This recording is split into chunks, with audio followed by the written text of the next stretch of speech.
Sofia? Ja, monster. Jamen, skal vi ikke tegne på nogle æg? Jo, ved du hvad? Det synes jeg faktisk er en god idé, at vi finder nogle tusser frem, og så tegner vi på det her ark med nogle æg. Yeah! Men det bliver sjovt. Ja, så nu skal vi have lavet vores lille kunstværk.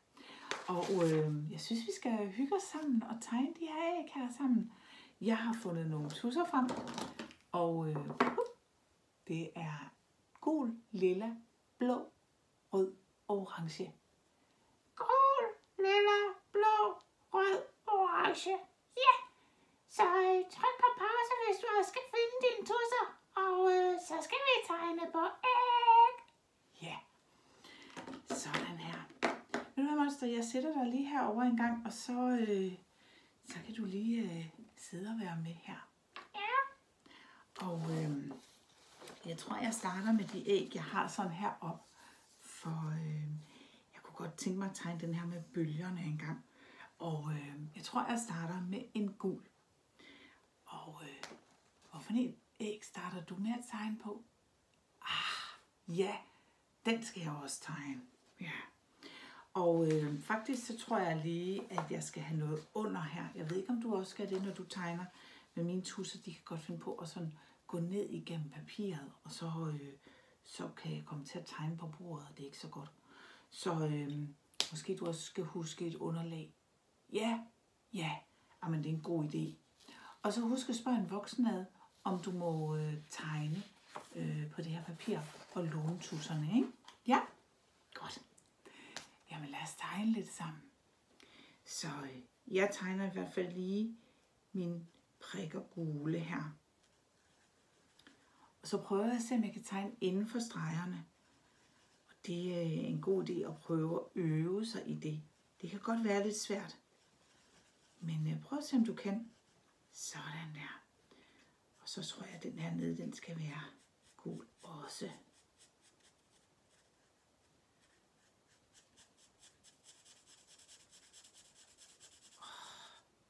Hvordan ser dit ud? Ej, det bliver altså rigtig fint. Og jeg kan se, at du øver dig i at tegne inden for stregerne. Ja, det er flot.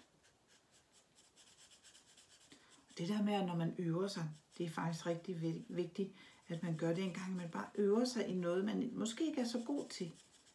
Det kræver lidt, at man er modig, når det er sådan lidt svært. Og det kræver også, at man er sådan, at man bare bliver ved med at øve sig. Fordi man kan ikke altid sådan være god til det lige med det samme. Nogle ting er man måske god til lige med det samme, men ikke alle ting måske. Og så er det måske godt, at man bare ved, at man også kan øve sig, så bliver man god til det. Ja. Sådan havde jeg det, dengang jeg skulle lære at cykle.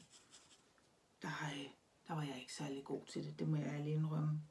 Jeg var faktisk måske nok dårlig til at cykle. Ja. Men så øvede jeg mig bare rigtig meget. Og hver gang, at min cykel den væltede, så kravlede jeg op på cyklen igen og prøvede en gang til. Og lige på sin dag, så havde jeg lært at cykle. Sådan er der med så mange ting, man gerne vil lære, at man lige kan prøve. Nogle ting kan føles nemt, og andre ting kan føles svært. Og sådan kan det også være med at tegne inden for streger. Ja. Har du prøvet noget, der var svært? Hvor det var, at du så tænkte, ej, det må jeg bare blive ved med at øve, indtil da jeg kan det. Hvad? Har du det? Blev du god til det til sidst så? Det gjorde du. Ej, hvor dejligt. Så du blev bare ved med at øve dig? Ja, vi se. Man skal bare blive ved med at øve sig. Ja. Sådan bliver det også med stregerne. Se, så langt er jeg kommet med min tegning. Min påskeæg. Nu vælger jeg at bruge en lilla. Ja. Det her lån, det sad der lidt fast. Det var også den forkerte ende. Jeg har tus i begge ender, så det var lige med at finde den rigtige ende her. Så nu bruger jeg en lilla hernede i bunden. Jeg ved ikke, om du kan se, hvad jeg tegner. Jo, det kan du godt. Så.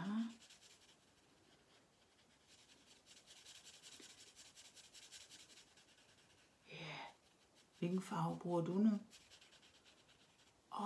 Gør du det? Ja. Det er også en flot farve. Jeg kan se, at du har mange farver ude ved dig. Hvad? Ja. Sofia? Ja, Monster, hvad er der? Altså min yndlingsfarve, ja. Ja, hvad er det med farve med det? Jeg er lyserød. Lyserød, din yndlingsfarve, Monster.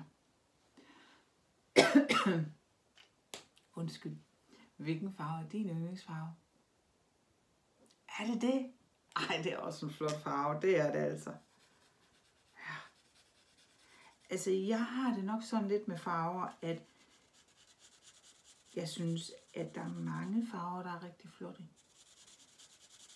Så hvis jeg kunne vælge, så ville jeg bare sige regnbuefarver, fordi der er mange farver i regnbuen. Jeg kan virkelig godt lide alle de farver, der er i regnbuen. Ja, det kan jeg altså. Der er for eksempel også lilla i, som jeg maler med nu her. Sådan der. Og så tror jeg vil vælge en orange. Den skal så være her.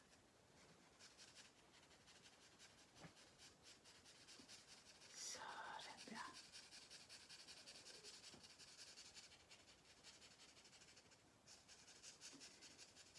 Hvor langt er du kommet med dit påskeæg? Du er kommet langt, synes jeg. Ja. Yeah. Det er bare mega hyggeligt bare at sidde her og tegne sammen med dig. Det synes jeg altså. Sofia, skal vi kun tegne i dag? Nej, det skal vi faktisk ikke.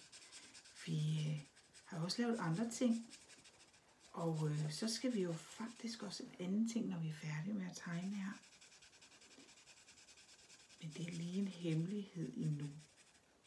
Ej, Sofia, ingen hemmeligheder da. Nej, jeg ved godt, hemmeligheder, det skal man ikke have for hinanden. Men prøv lige at se, om du kan vente, til jeg fortæller, hvad vi skal lave mere, Monster. Kan du heller ikke vente? Ej, nu må jeg altså lige vente en gang. Jeg skal jo altså lige blive færdig med mit påskeæg. Sådan her. Det her, det bliver mit påskeæg. Og jeg tegner de andre færdigt senere. Og du kan bare tegne dem, når du har lyst til det. For nu skal vi til vores hemmelighed. Og vi skal stadigvæk bruge vores tusser. Så dem kan du godt sådan lige lægge her til side, sådan så du har dem klar. Og vi skal faktisk også bruge det her. Jamen Sofia, hvad er det, vi skal? Jo, ser du. Kan du huske, at vi lavede det her med nogle vatrundeller? Og så lavede vi putte dem ned i noget vand og noget lim. Ja, det der ligger lidt mælk, men var lidt klister på fingrene. Lige præcis. Og de er tørret nu, de her vatrundeller. Og så ser de sådan her ud. Fordi vi trak jo dem i form, så de blev æggeformet. Ja! Og nu skal vi have pyntet dem. Og det skal vi med vores tusser. Og så skal vi prøve at se, om vi måske kan lave mønstrene, som vi har her på vores tegning. Og så lave det på vores påskeæg. Så det skal vi bruge sådan som idé til, hvad vi kan tegne her på vores påskeæg. Det bliver mega fint. Ja, så hvis du lige trykker på pause og henter dine vatrundel påskeæg, så er vi klar. Godt. Så jeg sætter det lige her igen. Og jeg har 4 vatrundel påskeæg. Nu tager jeg en frem her, og så tager jeg mine idéer frem her. Jeg tror, jeg vil starte med at prøve at tegne det her mønster. Så lad os prøve at se, hvordan det ser ud. Det er sådan nogle streger, der går ned. Og jeg kunne tænke mig, at de skal være blå. Ja, sådan der. Så jeg tegner først her på toppen. Og ned til bunden. Og fra toppen. Og ned til bunden. og fra toppen og ned til bunden og fra toppen og ned til bunden. Prøv at se. Det ligner næsten. Skal vi prøve at se her engang? Jeg har lavet de samme streger. Så nu vil jeg lige farvelægge den en gang. Sådan her med min tusch.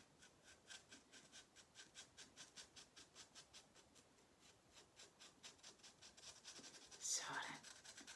Du har også valgt et mønster til dit påskeæg. Ja, det har du. Dejligt. Men altså.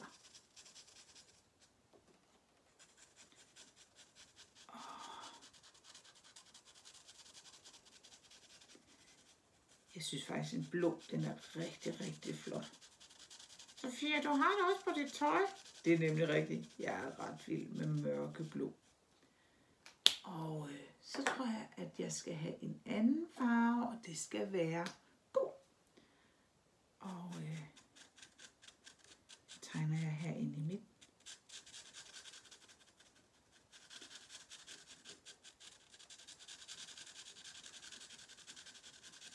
Sådan der.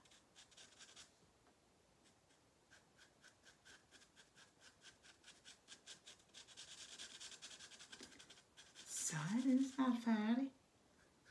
Og så lige en kant herude, som også er gul. Så man lige kan se, hvor påskeægget det stopper. Sådan. Det her, det var mit første vatrundel påskeæg. Så vil jeg gerne tegne det her påskeæg på den her vatrundel. Så, og det er jo sådan nogle prikker. Jeg tror bare, at prikkerne skal have nogle forskellige farver. Så jeg starter med nogle røde prikker.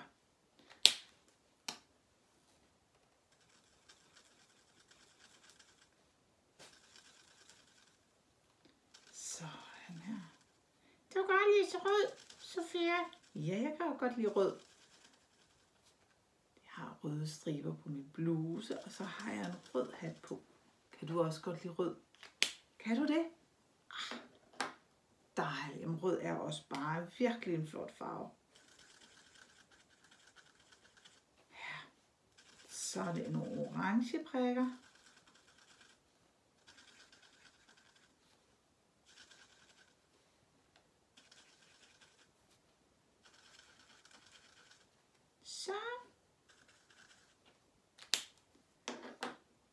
Så fik jeg tegnet det her påskeæg. Så nu har vi 2 forskellige mønstre på påskeæggene. Så vil jeg gerne tegne noget zigzag mønster, ligesom det her nede. Zigzag, zigzag. Og der skal lilla zigzag på. Så.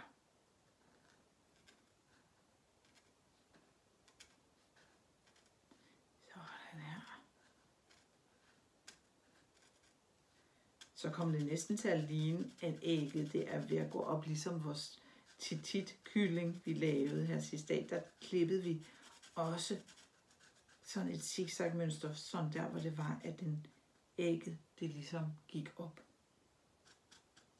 Sådan. Zigzag, zigzag, zigzag, zigzag, zig. Zigzag, zigzag, zigzag, zigzag, zig. Og så maler vi lige her.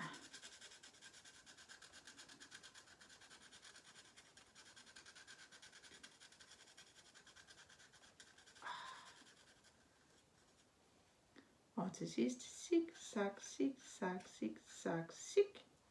Og zigzag, zigzag, zigzag. Det var svært den her nede. Gør det bare så godt man kan. Det kan jeg i hvert fald. Så nogle gange så bliver det sådan rigtig pænt. Andre gange så bliver det ikke altid så pænt. Men gør bare det bedste vi kan. Og så skal jeg lige bruge... jeg tror, den orange vil ikke være med længere. Vi tager den gule. Så laver jeg bare en zigzag her imellem. Sådan. Og heroppe i toppen også. Det kan så farves helt gul her. Sådan. Prøv at se. Så har jeg tegnet det her påskeæg. Og det sidste påskeæg er faktisk det, som jeg farvede heroppe. Så der er både prikker og bølger. Så det skal jeg lige prøve at se, om jeg kan tegne på det her påskeæg. Så skal vi prøve at lave først en lilla bølge. Sådan der. Og den laver vi sådan lidt tyk. Og den laver vi også lidt længere nede, helt nede på den af ægget. Sådan. Hvilket mønster er du kommet til? Ej, altså, jeg er helt vild med dine påskeæg. Altså, wow. De er godt nok flotte. Skal de op og hænge sig og pynte her til påske? På sådan en gren? Ja, det var da en god idé. Ja, ud i haven og finde en gren og sætte i en vase. Og så hænger man dem på. Ja. Men altså. Det var en god idé. Nå, jeg har lige fundet en rød her imens. Sådan.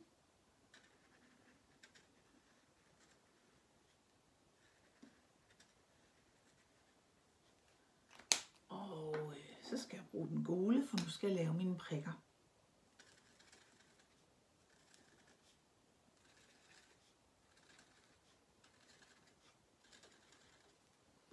Sådan der. Og så skal jeg bruge den blå til sidst.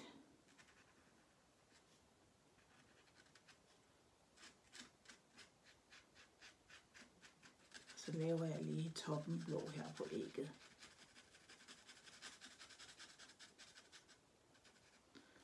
Og så laver jeg også lidt bunden blå.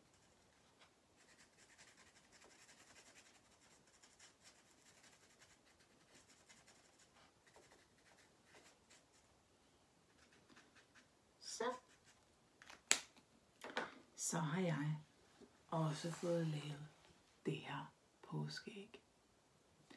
Så nu har vi 4 forskellige slags påskeæg. Det her,